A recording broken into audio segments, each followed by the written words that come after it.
Assalamualaikum warahmatullahi wabarakatuh. Selamat pagi, siang, dan malam buat teman-teman yang menyaksikan video ini. Izinkan saya Ade Saputra, divisi bagian project. Pada kesempatan kali ini izinkan saya untuk berbagi atau sharing tentang bagaimana sih cara kita ini bisa bekerja secara efektif dan efisien. Jadi hal yang harus pertama kali kita lakukan untuk bisa mencapai hal itu, kita harus membuat prioritas kerja gitu. Apa ini prioritas kerja? Dengan membuat list prioritas kerja, kita bisa menentukan kebutuhan yang harus didahulukan dan mengesampingkan pemenuhan kebutuhan yang kurang tepat tentunya. Skala prioritas ini bisa kita aplikasikan untuk pekerjaan, pengaturan keuangan maupun aktivitas sehari-hari. Nah, supaya waktu kerja kita lebih efektif dan mencapai hasil kerja yang maksimal, kita harus menyusun skala prioritas dalam bekerja gitu. Jadi step by step cara kita untuk bekerja itu harus seperti apa sih? Terus yang kedua, atur waktu dengan baik agar tetap produktif. Jadi atur tenggat waktu setiap pekerjaan dan beri jeda sebelum melakukan pekerjaan. Jeda ini bertujuan untuk memberikan kita kesempatan untuk evaluasi apakah pekerjaan tersebut sudah sesuai dengan arahan dan tujuan atau memang harus direvisi kemudian hari nantinya gitu. Itu yang kedua. Yang ketiga, komunikasi adalah hal yang paling terpenting. Jadi komunikasi tidak hanya sekedar proses bertukar informasi antara komunikator dan komunikan saja. Namun, kelancaran komunikasi di dunia kerja dapat sangat membantu proses kerja itu sendiri dan tentunya akan memberikan banyak manfaat.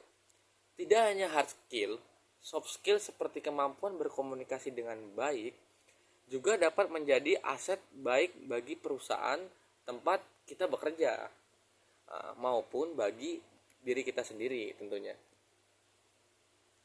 Yang keempat, ciptakan dan ikuti rutinitas. Banyak sekali cara awali hari dengan baik. Salah satunya dengan bangun lebih pagi yang memiliki perasaan semangat tentunya. Kenapa bisa semangat di pagi hari? Tentu saja kita akan semangat dan bisa menciptakan energi positif untuk jalani aktivitas seharian penuh tentunya. Rutinitas ini mengerjakan pekerjaan yang positif juga adalah hal yang perlu kita lakukan setiap hari. Jadi itu hal penting ya. Selanjutnya, yang kelima, singkirkan gangguan. Jadi, hal-hal yang bisa membuat pekerjaan kita tidak produktif atau tidak efisien ya kita bisa singkirkan dulu nih gitu. Tidak fokus dalam bekerja sehingga membuat pekerjaan tidak produktif. Nah, itu yang seperti saya bilang tadi, tidak bisa timbul akibat adanya gangguan yang berasal dari luar tentunya. Kamu juga tidak bisa mengatasi gangguan tersebut, biasanya akan membuat pekerjaan terbengkalai nantinya. Agar bisa produktif kembali, maka gangguan-gangguan yang menyebabkan gagal fokus tersebut harus dikurangi gitu. Itu poin yang kelima. Poin yang terakhir atau poin yang keenam, kita harus mengelola pikiran kita agar tidak stres gitu loh. Jadi hal yang bisa mengganggu pikiran kita itu harus kita singkirin.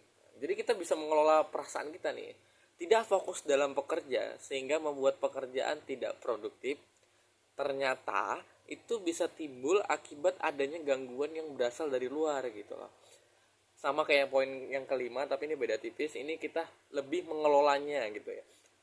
Jadi kita yang tidak bisa mengatasi gangguan tersebut biasanya akan membuat pekerjaan terbengkalai nantinya. Agar bisa produktif kembali dalam bekerja yang efektif dan efisien tentunya teman-teman. Nah, terima kasih. Itu dari saya, bagaimana sih cara untuk bekerja positif, bekerja efisien dan efektif. Tentunya semoga bermanfaat. Terima kasih sekali lagi. Izinkan saya kalau ada salah kata dan perbuatan, minal aidin wal faizin juga, ini mumpung hari Idul Fitri. Wassalamualaikum warahmatullahi wabarakatuh.